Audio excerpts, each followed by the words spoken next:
bom ver-vos a cada fim de semana e ver não apenas aqueles que recuperaram recentemente de situações de saúde complicadas, como recordar rostos e pessoas que nunca, na verdade, deixaram de estar no nosso coração e que hoje também estão aqui connosco. Então eu gostava de pedir aos irmãos que abrissem as vossas Bíblias em Mateus 7, versículo 13, o louvor pode também descer e acompanhar-nos no lugar. Deus colocou uma palavra no meu coração com muito fogo.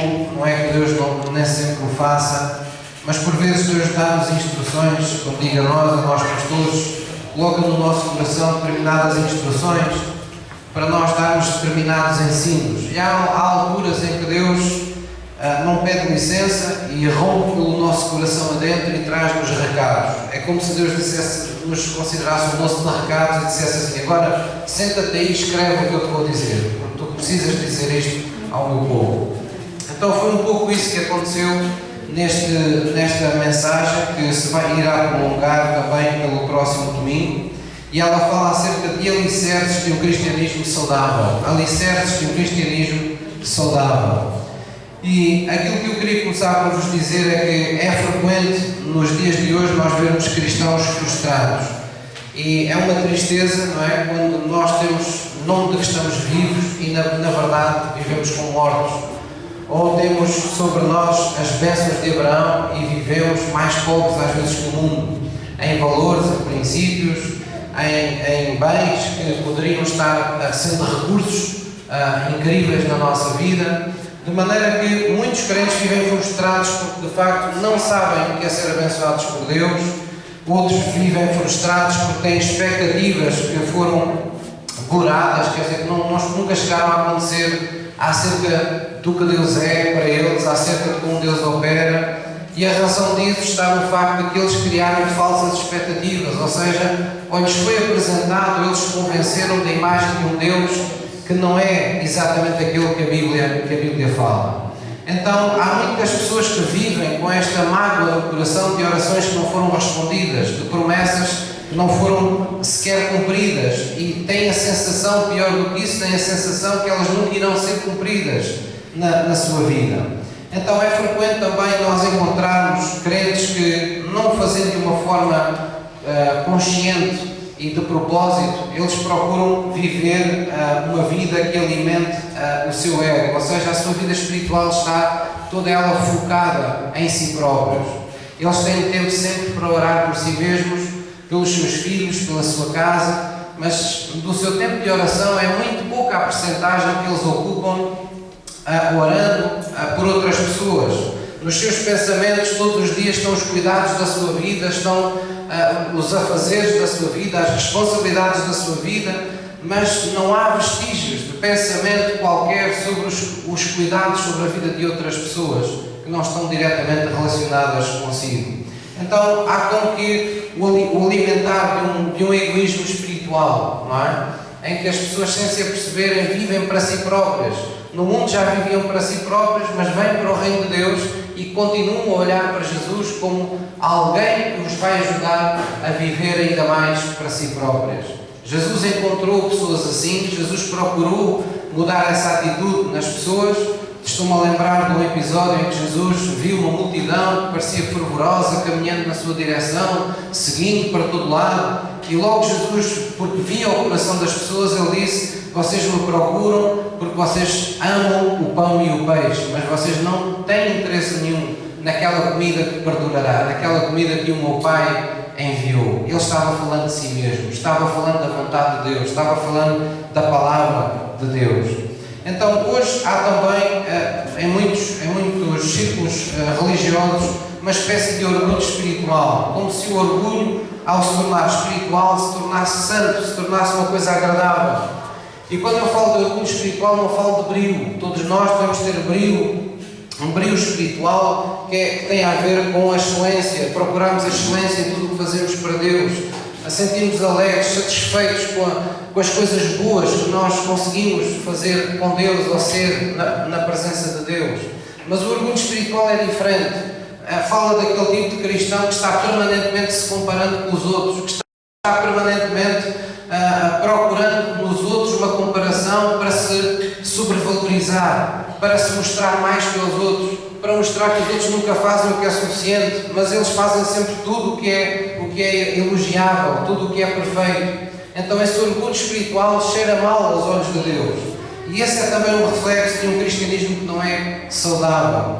Também da mesma maneira há uma forma de cristianismo nos dias de hoje completamente descomprometida, onde as pessoas tomam por iniciativa própria, não estou aqui a falar das pessoas que não têm possibilidade ou que de alguma forma a vida os tem impedido de frequentar e ser parte de uma igreja, mas estou a falar daquelas pessoas que por iniciativa própria decidiram não ter pastor, não ter igreja local, não estar ligado a nada nem a ninguém.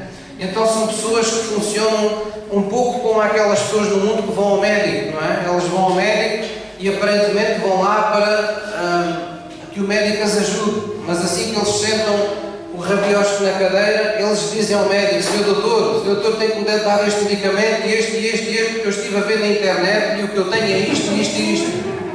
Então há muitos crentes que têm esta atitude. Eles vão às igrejas, mas eles julgam os pastores, eles julgam os ministérios, eles julgam as igrejas, mas não estão interessados em estar ligados a nada, em estar comprometidos com nada, somente, digamos, tê-los por perto.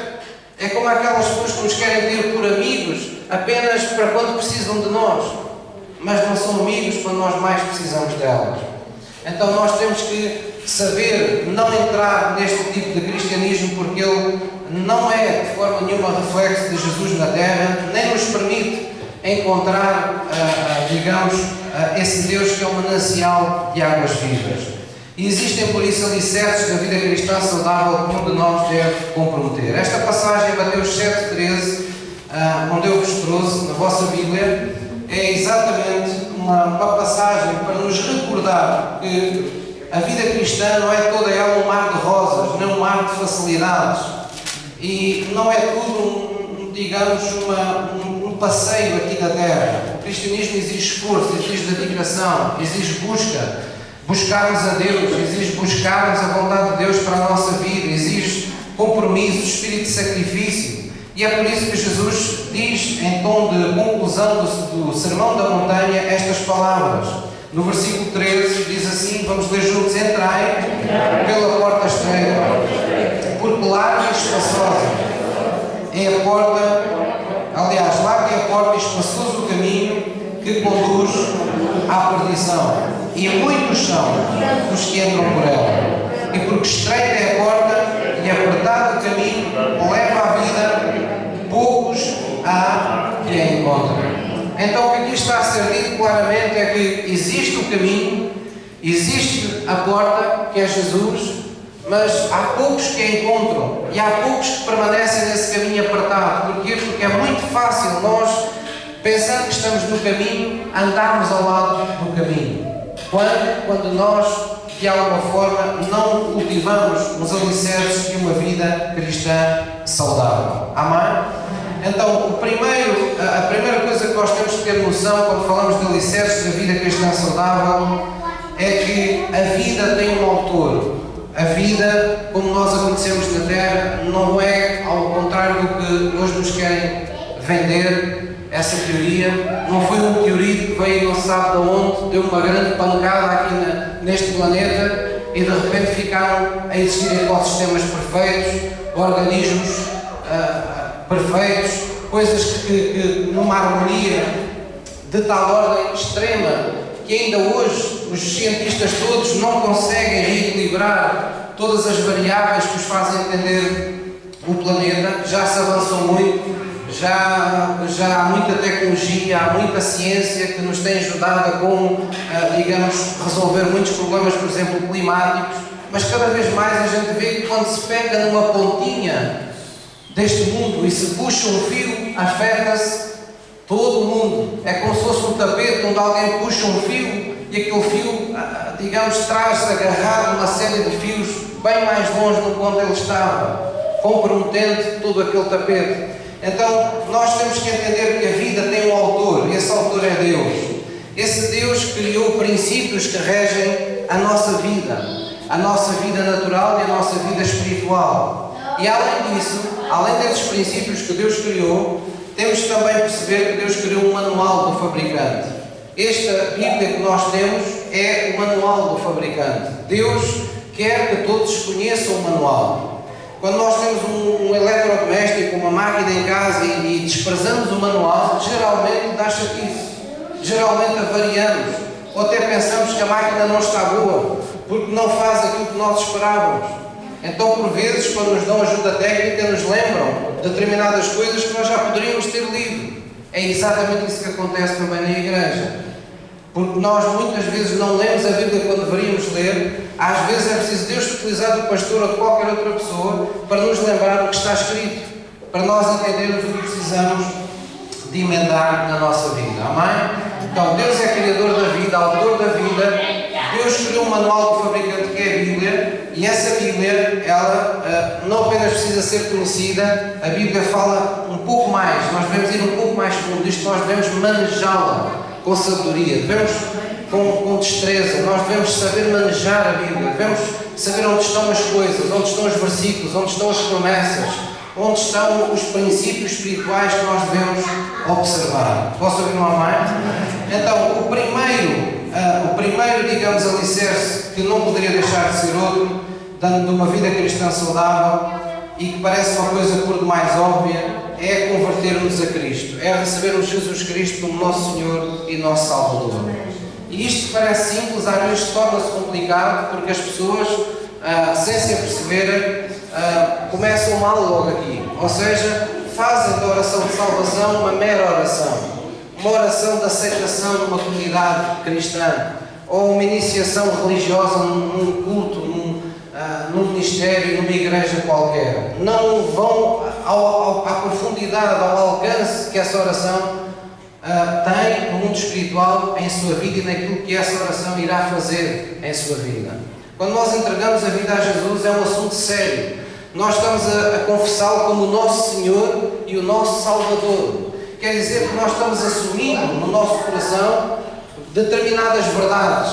Primeira verdade, é que Deus existe, e é por isso que nos estamos dirigindo a Ele. Nós reconhecemos que Ele é o autor da nossa vida. Nós reconhecemos que foi Ele que nos criou. Nós reconhecemos que a Ele pertence a sabedoria e o plano pelo qual nós devemos viver. E que é a partir da Sua vontade que nós devemos construir todas as coisas em nossa vida. Jesus quis dizer isto de alguma maneira quando disse aos discípulos que Ele era o tronco principal de uma videira e nós éramos as varas.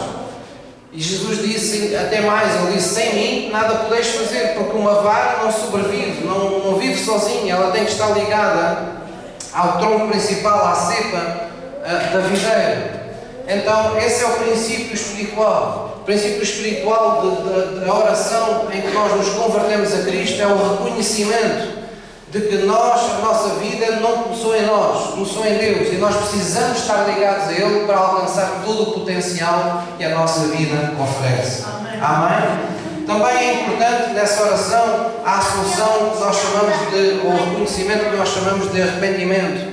E esse arrependimento fala de um reconhecimento interior da parte de todos nós, no nosso coração, de que nós não temos poder para nos libertar por meios próprios, por nós próprios, das armadilhas do nosso passado, dos erros do nosso passado, das consequências do nosso passado, das prisões do nosso passado.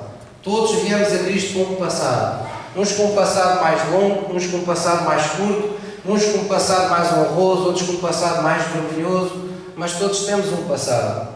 E a Bíblia fala de que quando o Espírito de Deus entra na nossa vida, o poder de Deus da cruz cancela o nosso passado. Naquilo de negativo, daquilo de que hereditariamente, vamos dizer assim, poderia subsistir para a nossa vida. Havia maldições que são canceladas. Há um cordão umbilical com o passado que não tinha Cristo, que é cortado. E há um novo nascimento. Nós tornamos novas criaturas em Cristo Jesus. Há um reconhecimento tácito no nosso coração, quando fazemos aquela oração, de que estamos absolutamente convencidos que precisamos de um Salvador. Porque não temos poder para controlar tudo o que acontece na nossa vida. Não temos capacidade para lidar com todas as situações da nossa vida. Nós reconhecemos isso. Então nós sabemos que há coisas que nos ultrapassam, que nos excedem. E porque reconhecemos que em Jesus está a plena sabedoria, está o pleno conhecimento, está o pleno poder, está o amor perfeito que nós algo sempre ambicionámos que alguém tivesse por nós, então nós o fazemos de Senhor da nossa vida. Ou seja, nós damos-lhe a palavra final em todas as decisões da nossa vida. Nós abdicamos de ser nós a governarmos a nós mesmos, dirigirmos a nós mesmos, porque reconhecemos que precisamos que alguém nos dirija. Esse princípio de humildade, esse princípio de submissão a Deus é o primeiro alicerce do cristianismo. O cristianismo é nós virmos à igreja, intelectualizarmos tudo o que ouvimos, escolhermos o que queremos, aquilo que não nos convém a gente põe de parte, não ouvimos aquilo que nos aborrece, damos ouvidos apenas àquilo que nós queremos ouvir. Isso não é cristianismo. Isso é estultícia, isso é uma falsidade. Cristianismo, em alguns momentos, vai-nos fazer suar nas cadeiras da igreja, vai-nos fazer tremer, conforme o apóstolo Paulo dizia.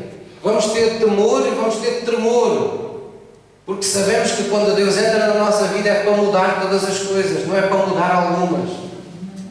Nunca é para nos deixar pior do que estávamos, mas é sempre para nos deixar melhor do que aquilo que nós estávamos, porque nunca nada é melhor do que estar com Deus. Posso ouvir uma amém? Então, esse é, digamos que, o primeiro alicerce de uma vida cristã saudável. Vamos abrir em Romanos 12, versículo 5, e vamos ver um segundo grande alicerce desta vida cristã saudável. Portanto, todos creio que percebemos, não é? Este primeiro alicerce é entrar, como se costuma dizer no mundo, entrar com o pé direito, não é? Nós temos que, quando confessamos Jesus como Senhor e Salvador, temos que estar absolutamente sinceros. Temos que estar a ser absolutamente honestos connosco próprios e com Deus. Estamos a reconhecer, ok, as coisas nunca mais irão ser como até aqui, porque eu quero que Jesus seja o Senhor da minha vida. Eu preciso que Ele me salve de mim mesmo, do meu egoísmo, da minha natureza humana, que tantas vezes me faz ser a pessoa que eu não quero ser, me faz falar aquilo que eu não quero falar, me faz andar como eu não quero andar. Eu preciso que alguém me salve disto, que alguém com mais poder que eu me possa ajudar. Amém? Em Romanos 12, versículo 5, nós vamos ver que o segundo grande alicerce desta vida cristã, eu não queria dar-lhe uma ordem, digamos, primeiro, segundo, terceiro, mas queria que vocês entendessem que é mais um alicerce, percebem? Um alicerce, algo que não pode ficar esquecido na nossa vida cristã.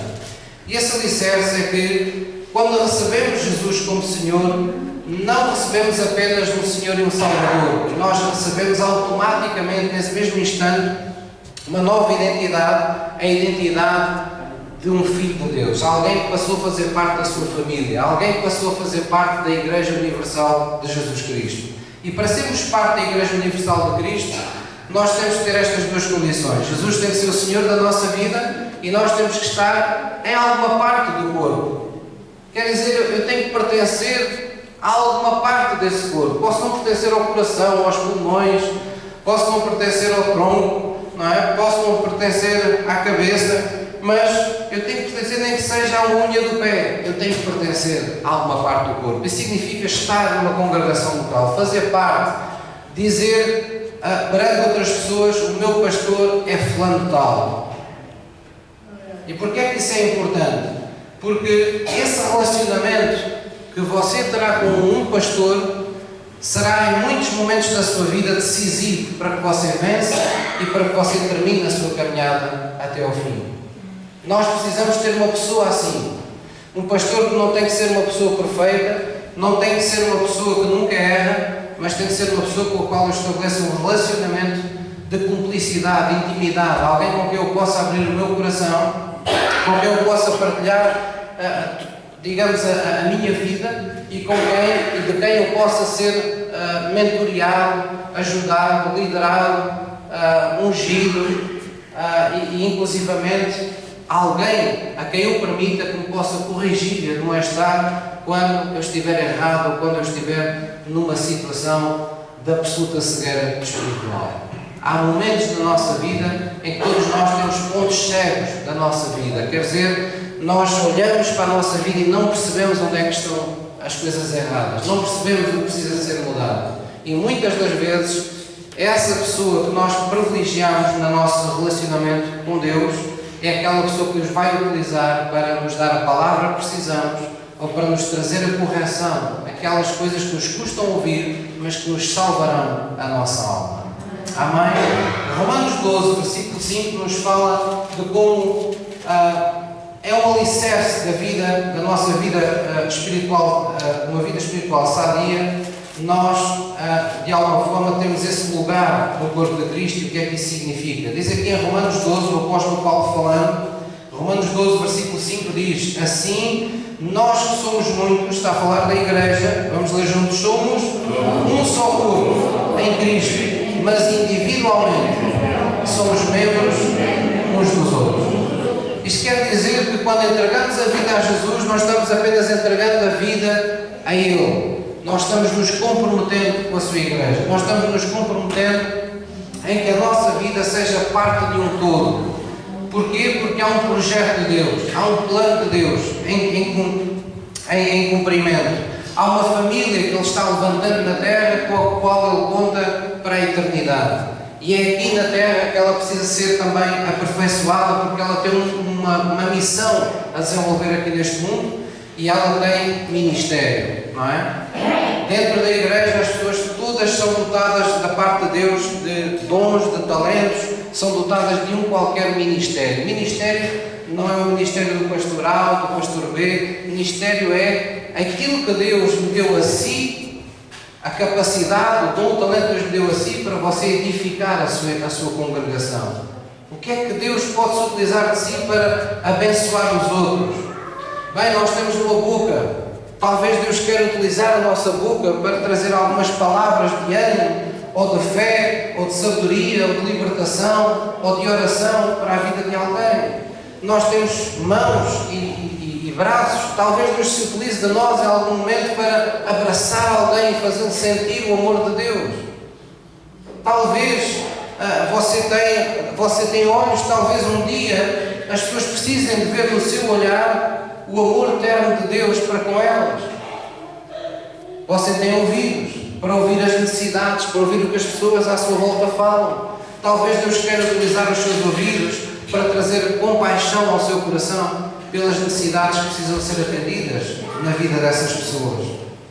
Então a Bíblia diz que nós somos individualmente membros uns dos outros. Amém?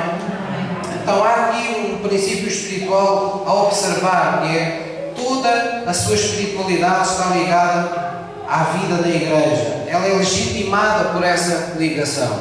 Isto é uma coisa que muitas vezes as pessoas não dão valor e muitas das vezes, voltando à introdução da mensagem de hoje, as pessoas acabam frustradas. As pessoas dizem: mas porquê é que Deus não responde às minhas orações? Mas porquê é que eu tenho esta sensação e tenho aquela? Porquê é que as coisas não estão bem comigo? Se eu até oro a Deus, se eu até leio a Bíblia, se eu até faço isto, se eu até faço aquilo. E muitas das vezes o gato, como se costuma dizer, o erro, está nisto. Nós desprezamos a nossa primeira grande ligação. Nós temos uma ligação com Deus quando entregamos a vida, mas nós estamos ligados ao corpo umbilicalmente. Nós fazemos parte do corpo. Isso vai definir, isso vai qualificar, isso vai dar legitimidade à sua vida espiritual. É um misto daquilo que você faz a sós com aquilo que você faz com os outros. Isto está absolutamente ligado, nunca está separado em nenhum momento da sua ou da minha vida. Se não, veja, há exemplos bíblicos, não é? A Bíblia diz que se nós não tivermos um desacato com um irmão ou uma irmã qualquer que faz parte do corpo de Cristo, se tivermos, vamos dizer, de relações cortadas, não perdoarmos, o que é que a Bíblia diz? Diz que nós até podemos trazer a nossa oferta perante o altar, podemos levantar as nossas mãos para Ele, para o adorar, podemos, servi-lo, podemos fazer petições e tudo isso vai estar bloqueado, tudo isso vai ter céus de bronze, enquanto não resolvermos aquela questão de coração, nos acertarmos com aquela pessoa. Quem é que me está a entender? A Bíblia fala de um sem número de pequenos mandamentos que geralmente passam despercebidos. e que estão dezenas de vezes retratados nas cartas às igrejas. Expressões como amai-vos uns aos outros, submetei-vos uns aos outros, suportai-vos uns aos outros, servi-vos uns aos outros. Então essas passagens são como que pequenos mandamentos onde Deus está a dizer que sempre que o fazemos, algo de bom está a acontecer, não apenas com a igreja, mas com a nossa vida espiritual, porque isso legitima a nossa vida espiritual diante de Deus. Isso dá autenticidade quando nós vamos diante de Deus e dizemos que o amamos, ou que queremos fazer a sua vontade. Isso dá legitimidade à nossa espiritualidade. Posso ouvir um amém? É como se quando nós considerássemos o nós primeiro que o eu, não é? O nós e a igreja, ao considerarmos isso, é como se Deus nos acrescentasse plenitude. E a Bíblia está construída sobre estes pilares, sobre estes fundamentos. A Bíblia diz que um expulsa 1000 demónios, mas 2 já expulsam 10.000. A Bíblia diz que o que 2 ou mais concordarem acerca de alguma coisa, Jesus ali está no meio deles para fazer o que é declarado, o que é concordado na sua presença. São tudo formas de Deus nos encorajar e Deus nos fazer perceber que a nossa espiritualidade pessoal e da nossa casa está intimamente ligada ao que somos enquanto parte da Igreja de Cristo. Amém? Então diga à pessoa que está ao seu lado: olha, a igreja não é aquele sítio onde tu vais. Eu pertenço a um pastor qualquer. A igreja somos nós. Amém? Você é a igreja. Quando nós estamos reunidos, a igreja existe. Então é preciso nós considerarmos isso. Significa, por isso, entre outras coisas, que a razão por que cada um de nós está num culto da igreja nunca se deve resumir a momentos de profunda carência pessoal. Pastor, mas está a dizer que eu não devo ir à igreja quando estou necessitado? Longe disso. Você deve ir nesses momentos e deve ir também quando se sente fortalecido. Deve ir à igreja quando tem razões pessoais de necessidade pessoal profunda para com Deus, mas deve ir à igreja porque você é a igreja e alguém irá precisar de si. A sua presença irá abençoar alguém.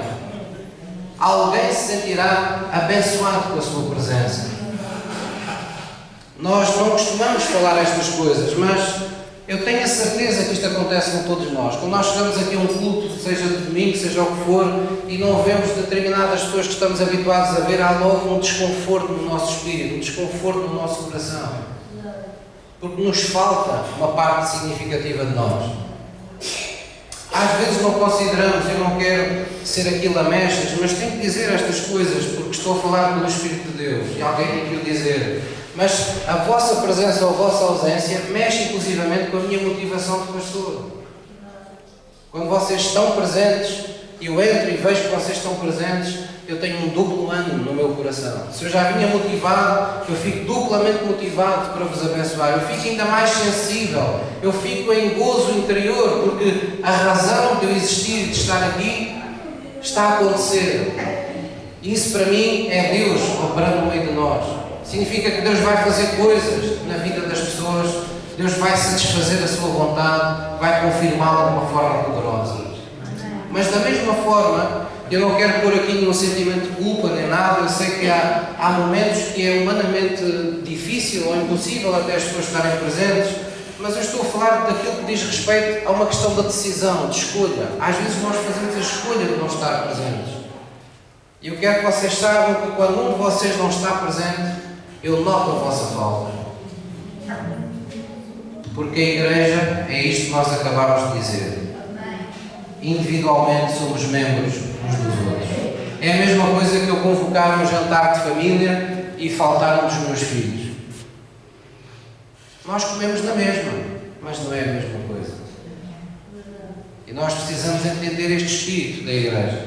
Este é o espírito da igreja. A igreja é uma família espiritual. Não quer dizer que a gente tenha que andar todos os dias na casa uns dos outros, a telefonar todos uns para os outros a toda hora, a todo instante. Mas significa saber ao que pertencemos. Saber a força que temos quando estamos juntos. Sabemos que Deus se agrada só por essa atitude de nós nos reunirmos em algum sítio, em algum lugar, para o adorar. Ele é como que o pai de família. Ele diz: olha como os meus filhos me amam, olhem como eles combinaram tudo sem dizer nada e estão juntos à espera que eu apareça. A Bíblia diz que Deus procura aqueles que o adoram em espírito e de verdade. Posso ouvir um amém? Também vamos abrir em Mateus 9, versículo 35 e vamos ver uma perspectiva de Jesus. Jesus, por vezes, permitia aos discípulos, aos que estavam perto, vislumbrar o que estava no seu coração, porque Ele falava, não é? Quando nós falamos, a boca fala daquilo que está no coração. Nós expomos, revelamos o nosso coração daquilo que falamos. Em Mateus 9, versículo 35,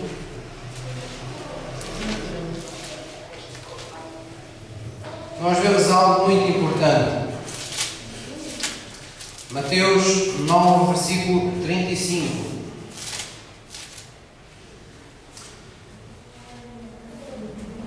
Diz assim a palavra de Deus. Vocês encontraram, não é? E diz: percorria Jesus todas as cidades e aldeias, ensinando nas sinagogas deles e pregando o Evangelho do Reino e curando todas as enfermidades e moléstias entre o povo.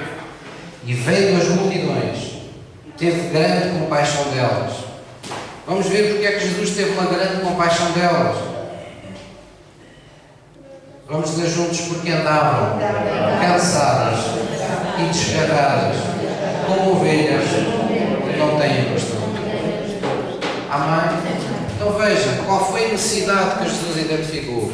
Ele poderia estar com compaixão apenas porque estava a ver pessoas doentes. Não, ele via pessoas que estavam cansadas. Ele estava olhando para a criação de Deus e estava pensando: não foi para isto que o meu Pai os criou. O que eles estão perdendo por não serem ajudados, por não serem pastoreados, por não terem quem cuide da sua alma, da sua vida espiritual. Então Jesus, como que desabafou, ele disse: meu Deus, como eles estão, como lhes falta um pastor. Quem é esse pastor na Bíblia? É o bom pastor que está lá em João 10. Jesus é o bom pastor da nossa alma, aquele que deu a vida por nós. Mas Ele serve-se de pastores. Ele levantou esse ministério de pastores nas igrejas, querendo que eles fossem também eles cuidadores. Você sabe porque é que eu não sofro por não ter aqui uma multidão de 300 pessoas? É porque eu sou pastor. E sei que, humanamente falando, não é possível eu pastorear com qualidade tanta gente. Eu acredito que há um limite. Eu acredito que para cada pastor, para cada capacidade que Deus deu, há uma capacidade que Deus dá para pastorear as pessoas. Porque o pastor tem que ser cuidador. Tem que ser alguém que repara na vida das pessoas. Tem que ser alguém que está atento às necessidades das pessoas. Tem que ser alguém que até está atento à voz do Espírito Santo para estar presente na vida das pessoas. E sabemos como mesmo, com às vezes poucas pessoas, os pastores, pessoas como eu, falham.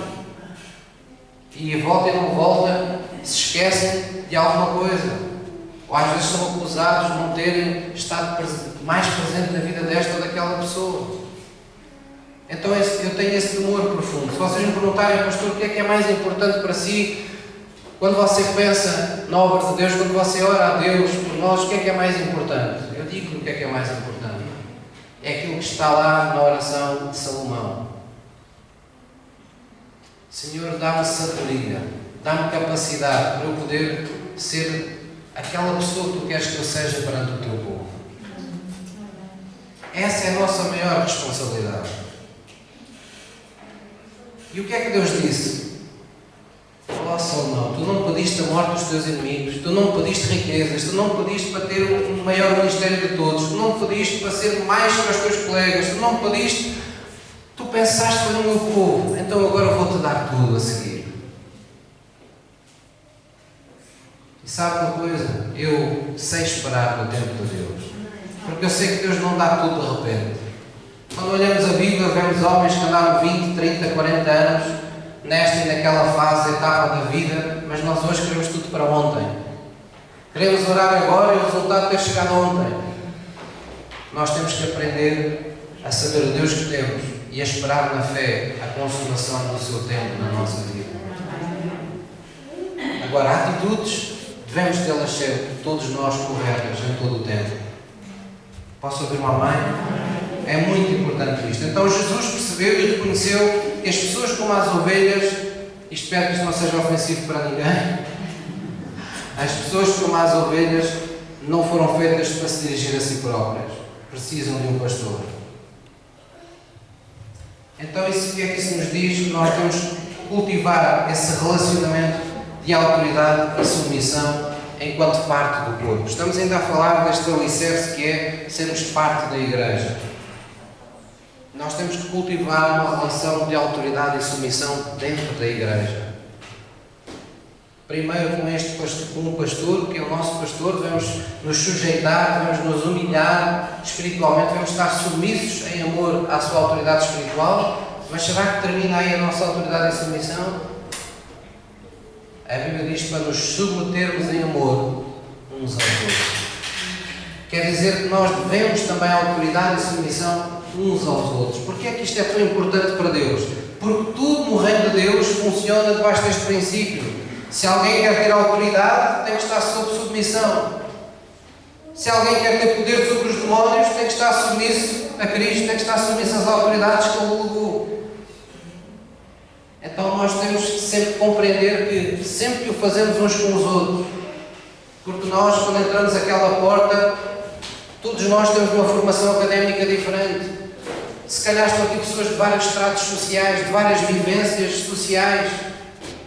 Mas isso pouco importa quando se passa àquela porta, porque aqui dentro todos somos convidados por Deus a nos submeter em amor uns aos outros. Já foi tempo, e graças a Deus hoje não conheço casos assim aqui na igreja, de pessoas que acham que servir em alguns ministérios da igreja é uma humilhação para o seu estrato social. Graças a Deus que isso não existe nesta igreja.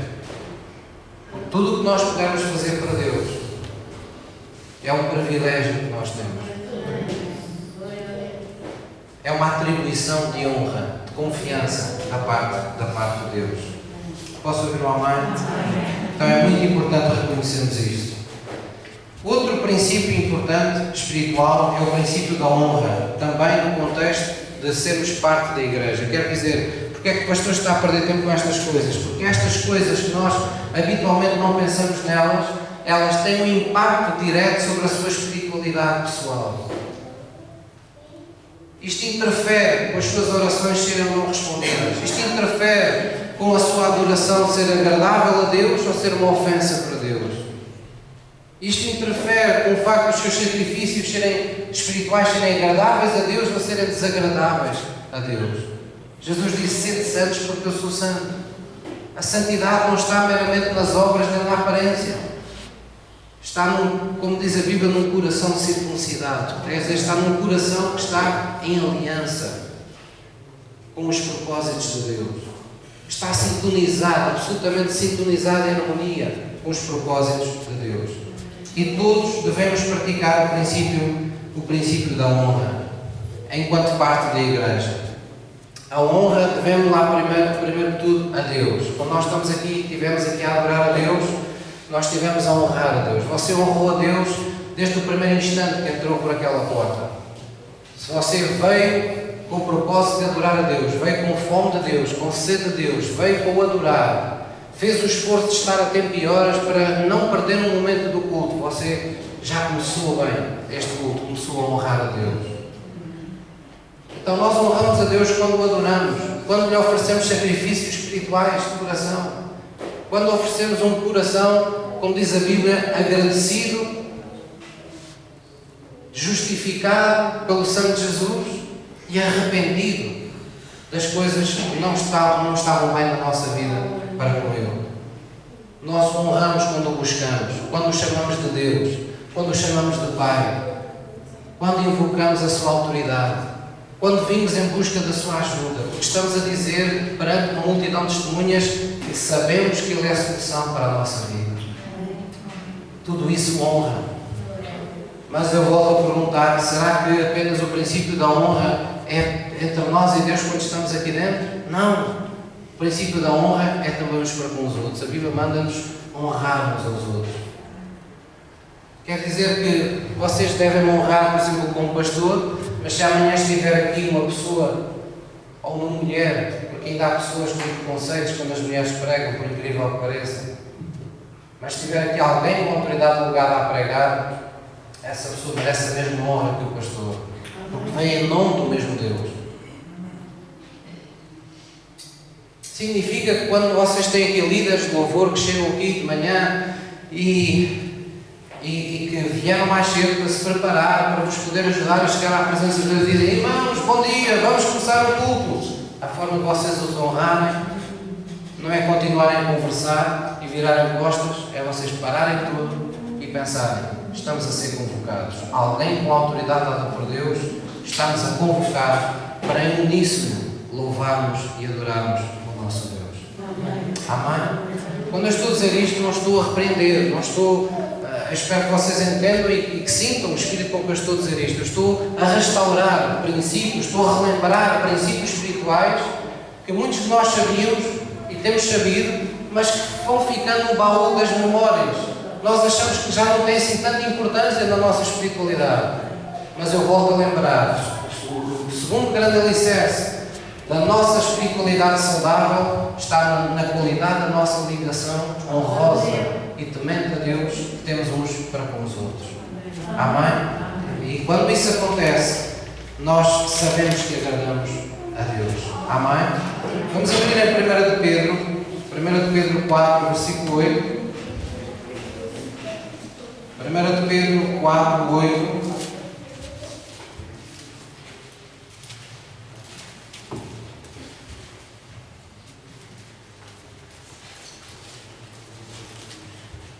Primeira de Pedro 4, versículo 8.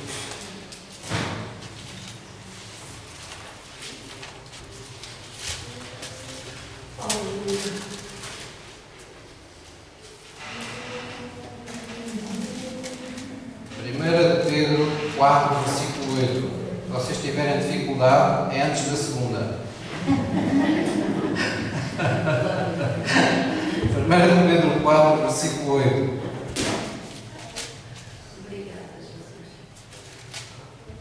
Já todos encontraram?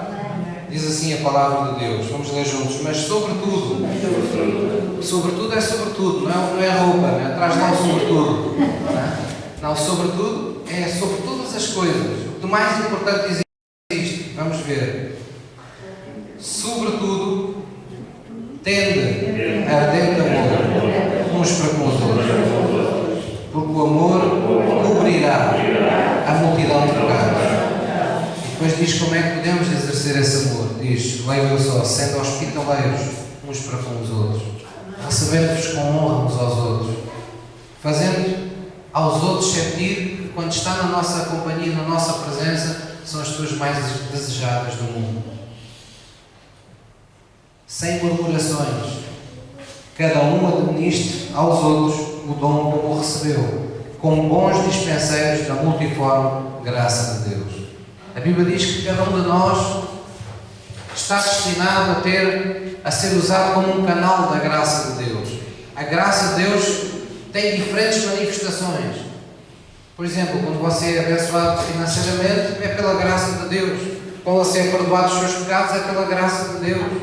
Quando você é edificado espiritualmente, ou na sua fé, ou numa cura interior, ou é curado das suas enfermidades, foi pela graça de Deus. A Bíblia diz que a graça tem diferentes formas de se manifestar. E a Bíblia diz que vocês são os bons dispenseiros, quer dizer, Deus confiou a cada um de vocês uma porção da graça de Deus que irá utilizar no corpo. É por isso que quando nós aqui tomamos Santa Ceia, o pão está repartido por todos. Cada um de nós come um bocadinho. Não há aqui ninguém que coma meio quilo de pão, apesar de eu estar assim um bocadinho gordo, mas não como meio quilo de pão na Santa Ceia e depois não reparto os outros bocadinhos por vocês.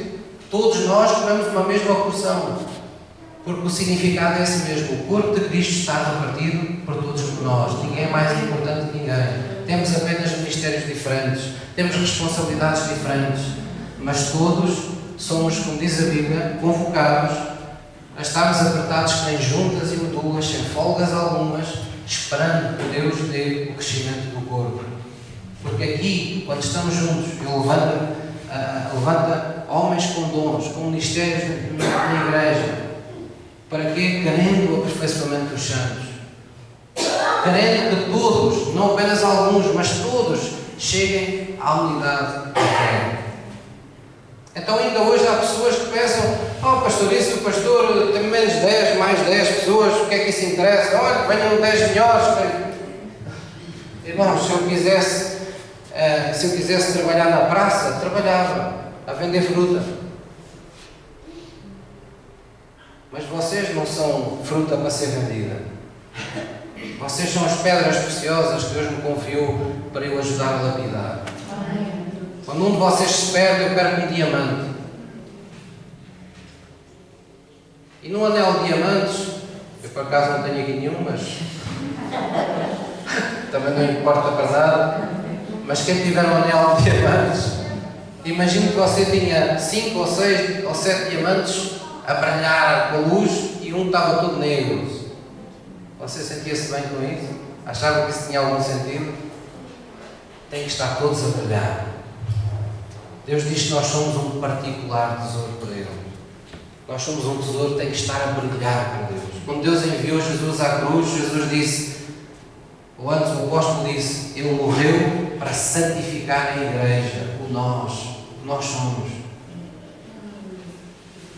Ele morreu para nos santificar, para que não houvesse entre nós mancha nem mácula alguma. O que é que isso significa? Nós devemos fazer tudo o que está ao nosso alcance para que entre nós não haja uma pessoa enferma, não haja uma pessoa que passe fome, não haja uma pessoa que esteja afogada nos seus pecados sem voltar para trás. Não haja uma pessoa que sinta-se desanimada e nós assobiarmos para o lado como se não fosse nada connosco. Não! O que se passa com um de nós honra-nos a todos ou desonra-nos a todos. Porque para Jesus a igreja foi vista como o seu corpo. E Deus não tem um corpo doente. Deus não quer um corpo doente. Deus quer um corpo de um Jesus que é a vida e a ressurreição. Então Ele trabalha para que a fé de todos seja aperfeiçoada, para que todos cheguem ao conhecimento da estatura varonil de Jesus Cristo.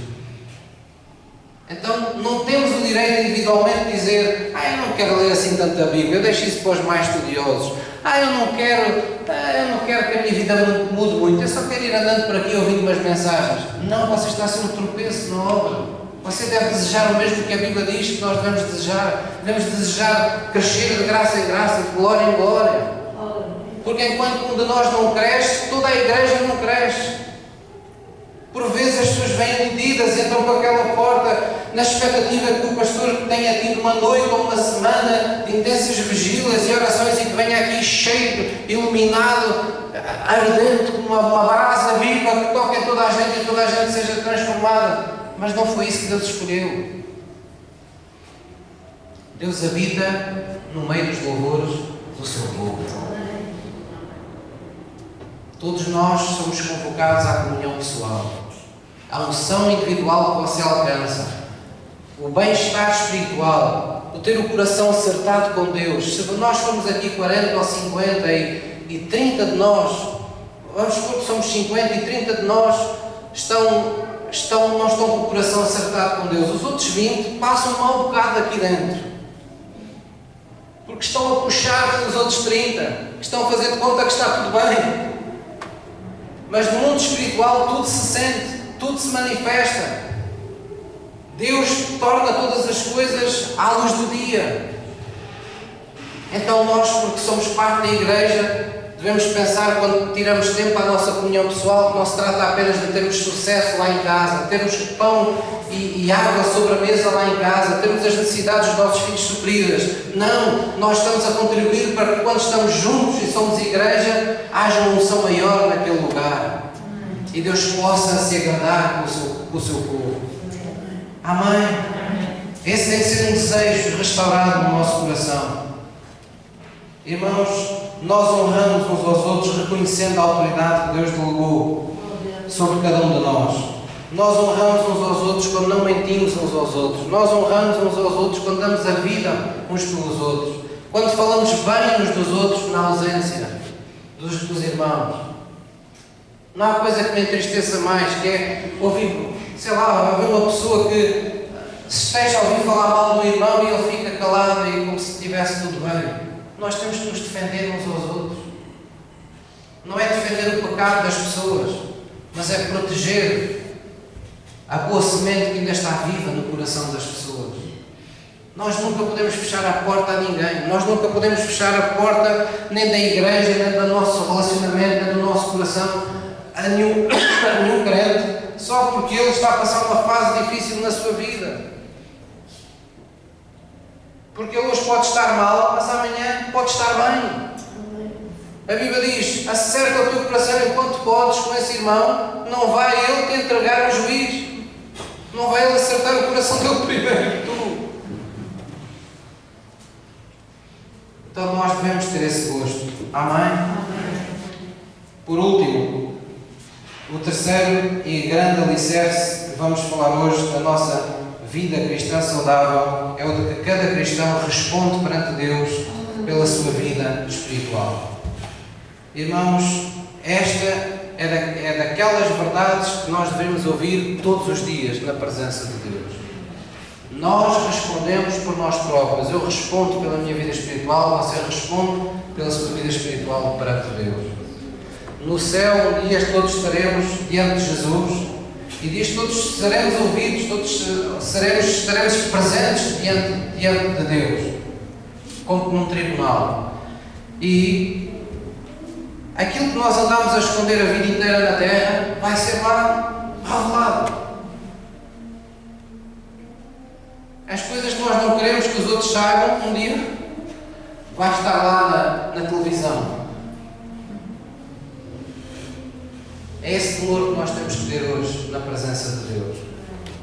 E nós, quando lá estivermos, não vamos poder justificar a nossa desobediência na terra, nem a nossa negligência espiritual, nem o desânimo que tivemos, nem o que não fizemos, o que não servimos, o que não cultuámos. E não vamos poder dizer, sabe o que foi, Jesus? Era do Ministério onde eu estava. Não, espera aí, Jesus, era a minha igreja local, tinha poucas dinâmicas. Olha, era o meu pastor que teve uma fase muito difícil, fez coisas terríveis. Jesus, nem queres saber. Por isso é que eu não te posso apresentar melhores frutos. Olha, já sei, eu deixei de ir à igreja porque haviam lá 2 irmãos da igreja que me ofenderam muito. Como é que eu podia voltar lá, Jesus? Você acha que Deus vai aceitar esse tipo de justificações? Ele vai perguntar, o que é que tu fizeste com aquilo que eu te dei? O que é que tu fizeste com aquilo que eu te confiei? O que é que tu fizeste com as palavras que te enviei, com os recados que trouxe ao teu coração nas alturas importantes da tua vida? Então todos teremos essa oportunidade. Então deixem-me dizer de uma forma prática, ninguém pode vir à igreja por si, ninguém pode orar por si.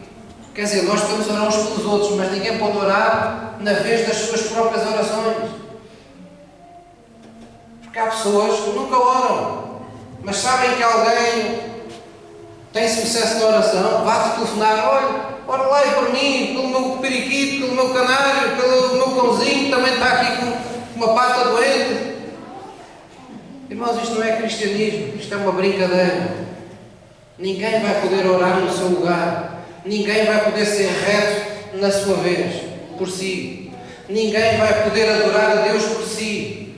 Ninguém vai ofertar por si. Ninguém vai praticar a palavra de Deus no seu lugar. Eu sinto-me bem, porque graças a Deus tenho um pastor na igreja. Ali há uma unção, e há unção eu sinto-me protegida. A unção segue-se, a unção ministra, mas a unção não substitui a sua mordomia cristã, a sua vida cristã. Porque nós, quando recebemos Jesus, foi como quando nascemos em Portugal, recebemos uma nova cidadania, recebemos uma nova identidade. Isso traz os direitos, bênçãos de Deus, graça de Deus sobre a nossa vida, mas traz-nos também deveres. Nós somos chamados à comunhão com o Espírito Santo, nós somos chamados à oração, nós somos chamados a buscar a Deus, nós somos chamados a amar o próximo como a nós mesmos. então nada pode substituir aquilo que Deus determinou que seria feito por si. Posso ouvir um amém? E nunca se esqueça, mesmo quando tudo e todos falham consigo, você sempre pode agir da forma correta para com essas pessoas. Deus nunca nos irá julgar por aquilo que não nos confiou, por aquilo que estava fora das nossas mãos. Deus sempre nos julgará por aquilo que Ele nos confiou. Amém? Vamos abrir nossa Bíblia em Mateus 12, versículo 36. Mateus 12, 36, vou pedir ao autor de seguro, por favor. Mateus 12, 36.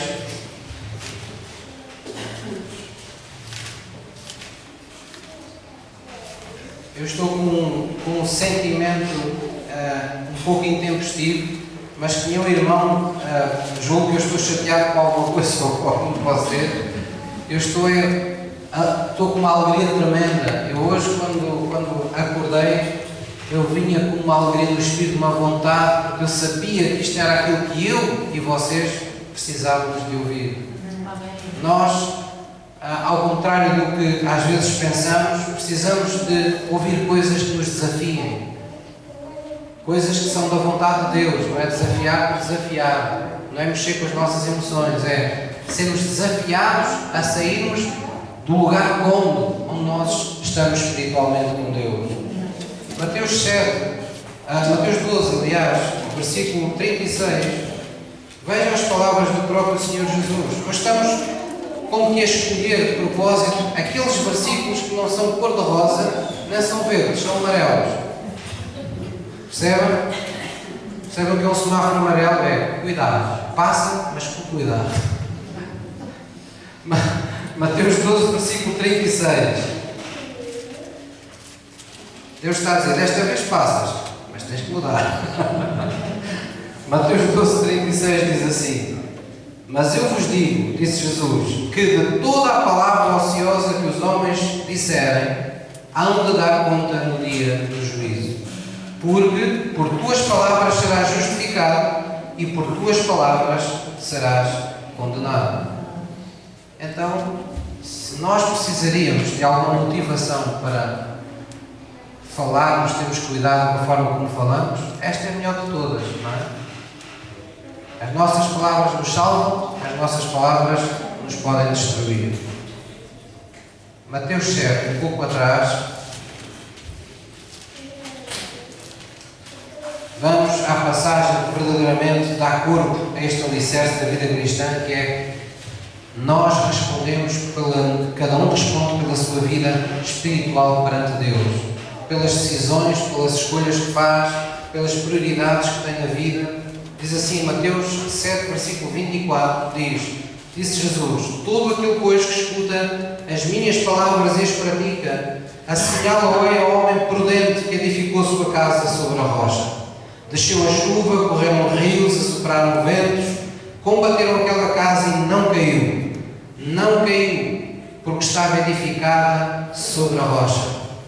Aquele que ouve estas minhas palavras e não as cumpre, compará-lo-ei ao homem insensato que edificou a sua casa sobre a areia. Desceu a chuva, correram rios, assopraram ventos e combateram aquela casa e caiu, e foi grande a sua queda.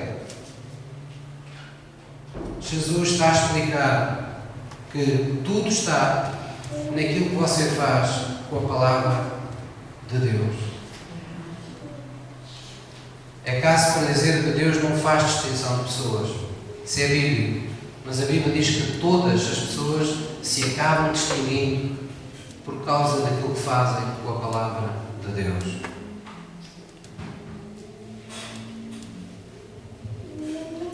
Às vezes há crentes que são tentados a pensar, pastor, porque é que eu sou fiel há tantos anos, sou reto há tantos anos, porque é que eu devo continuar a ser assim?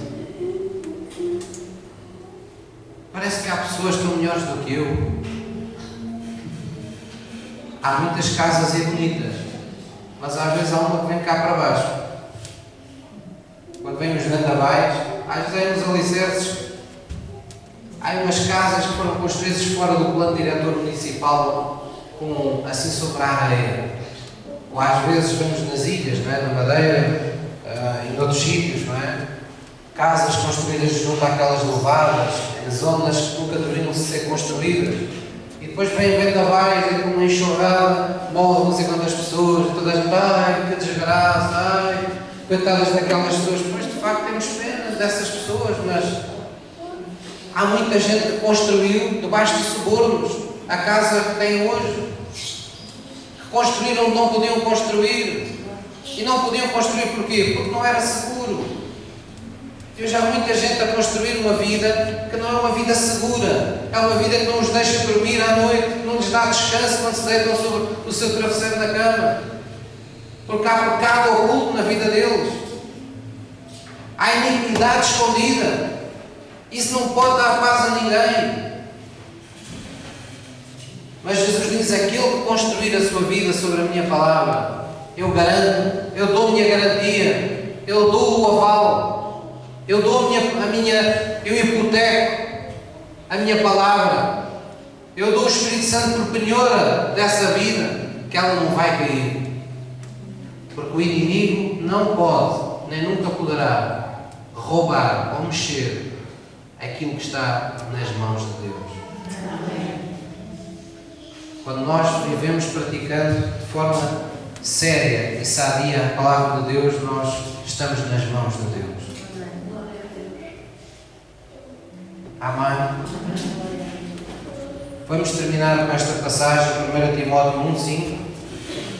Hoje a mensagem foi um pouco longa, mas nós estamos a seguir o Espírito Santo. Conforme o pastor Dimas disse no domingo passado, não é? Há uns que põem o relógio e há outros que seguem por ali fora.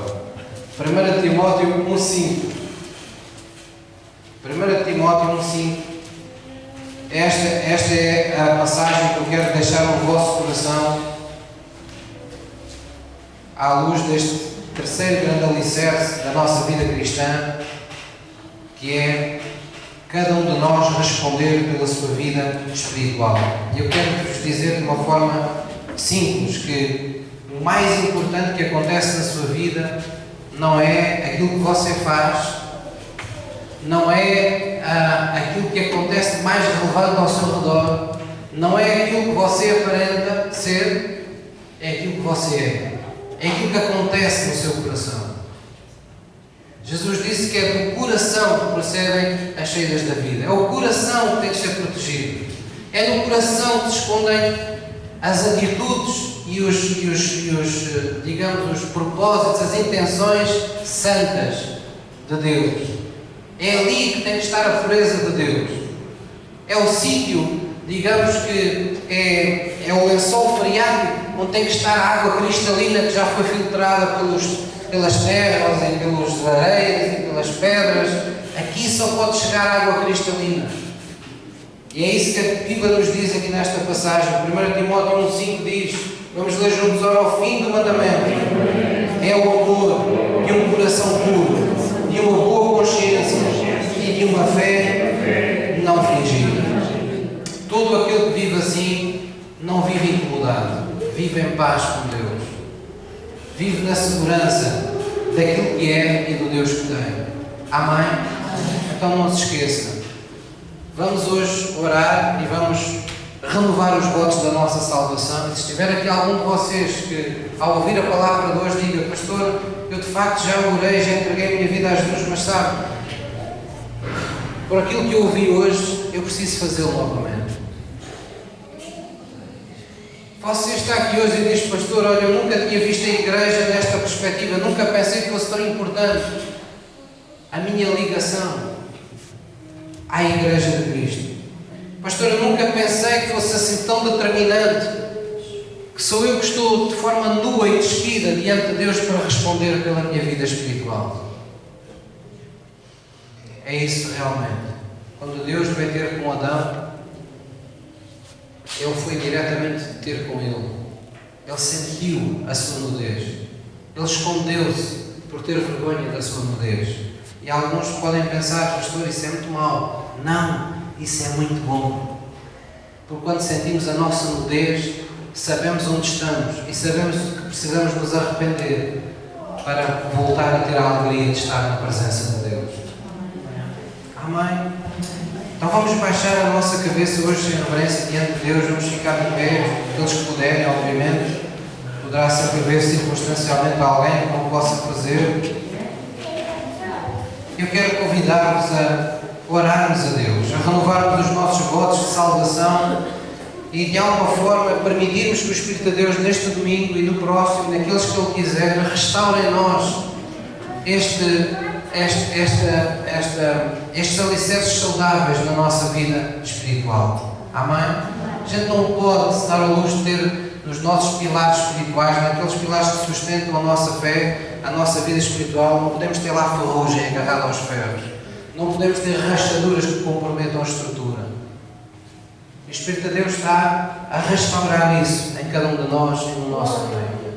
Deus quer fazer coisas maravilhosas na sua vida. Deus quer fazer coisas maravilhosas nesta igreja, mas Ele precisa restaurar-nos.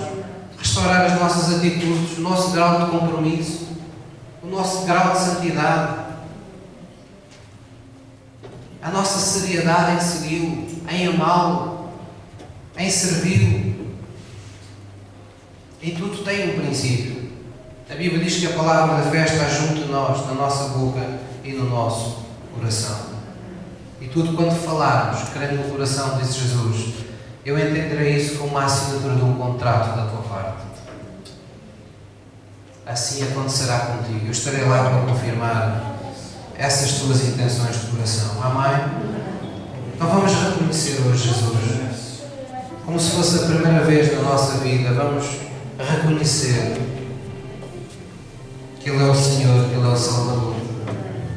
Diga assim comigo, querido Deus, eu reconheço que Tu és o autor da minha vida, que eu pertenço, Senhor. Eu reconheço que Tu me deste um ministério, uma missão, um lugar no corpo de Cristo. Eu reconheço, Deus, que sou responsável por cuidar da vida que me deste. Eu reconheço, Senhor, que na minha vida, nem sempre, eu tenho vivido aquilo que hoje ouvi ser falado em Teu nome. E antes de todas as coisas, eu quero me arrepender. Eu quero Te pedir perdão por todas as vezes que eu falhei, que eu não estive à altura daquilo que Tu me confiaste, da graça que colocaste sobre a minha vida. Perdoa-me, Senhor. Eu sei que Tu és um Deus de amor. Eu sei que o Teu amor é diferente do meu. Ele é perfeito. É perfeito em perdoar. É perfeito em dar novas chances. É perfeito em levantar a minha vida quando eu me sinto abatido. Venha restaurar, Senhor, o meu coração, a minha alma. Vem tirar de dentro de mim todo o desânimo, toda a mágoa, por qualquer oração que eu pensei não ser respondida, por qualquer atraso, suposto atraso das Tuas promessas em minha vida. Nesta manhã eu quero reconhecer mais uma vez que Jesus morreu por mim na cruz do Calvário e ressuscitou ao terceiro dia para me apresentar santo e justo e irrepreensível diante de Deus Pai. Senhor Jesus, eu entrego a minha vida. Eu reconheço que Tu és o Salvador que eu precisava. Tu és o Senhor que eu quero ser na minha vida. A Ti confio nesta manhã. A palavra final em todas as decisões, em todas as escolhas que eu faço, em todas as prioridades que eu tenho na vida. Fala ao meu coração. Dirige-me pelo Teu Espírito Santo. Ajuda-me, Senhor, a andar na vereda da Tua justiça, a encontrar em Ti a porta onde eu sempre devo passar. Ajuda-me, Senhor, a andar nesse caminho estreito da minha salvação, que és Tu, Senhor. Tu és o caminho. Ajuda-me a andar contigo.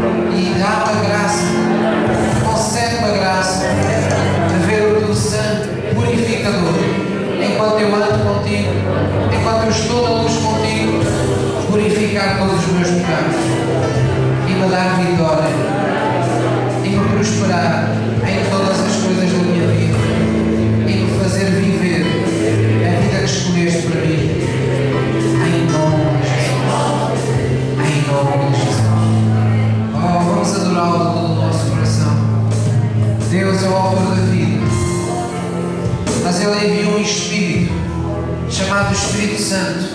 Jesus prometeu que habitaria connosco e estaria em nós, para tornar a realidade o cumprimento da sua vontade em toda a terra. E essa vontade começa a ser cumprida na sua casa, porque tudo começa pela sua casa, tudo começa pelo seu corpo, tudo começa pelo seu reino sacerdotal, por aqueles que Ele escolheu, que Ele santificou para serem o seu povo santo, a sua geração eleita. Vamos convidar o Espírito de Deus a nos guiar nesta manhã. Vamos confiar, vamos nos entregar nas asas do seu Espírito. Vamos descansar das nossas lutas, das nossas fadigas, e vamos confiar, porque temos um bom pastor chamado Jesus Cristo, e porque nos deu a graça de nos dar também da terra um pastor. Nada ficará ao acaso, nada ficará perdido em nenhum momento da nossa vida, porque Ele é Senhor,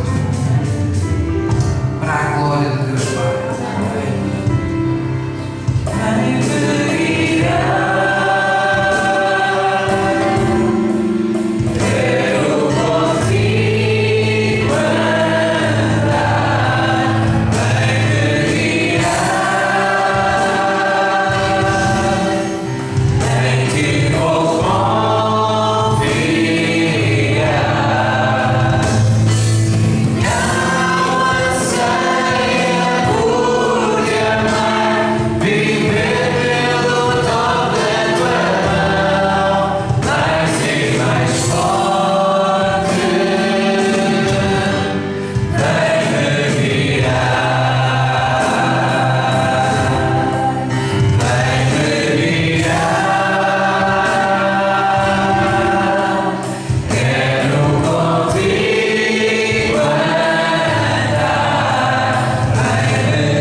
Fala aos seus corações de novo.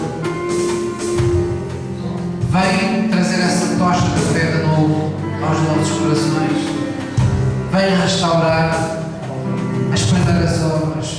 Venha restaurar os princípios espirituais que regem a nossa vida contigo, Deus. Mas nós não queremos em nós, nem naquilo que fazemos, nenhum tipo de poeira, nenhum tipo de bolor espiritual, nenhum tipo de defeito, nenhum tipo de erro sobre a nossa vida. Mas queremos ser perfeitos como Tu és perfeito. Queremos ser o espelho do Deus que Tu és. E nos contentamos com isso, em ser confundidos benignamente contigo. E por isso Te adoramos nesta manhã. Em nome de Jesus. Amém. Glória a Deus. Antes de tentar, diga à pessoa que está ao seu lado, não te esqueças, foste criado para ser a imagem e semelhança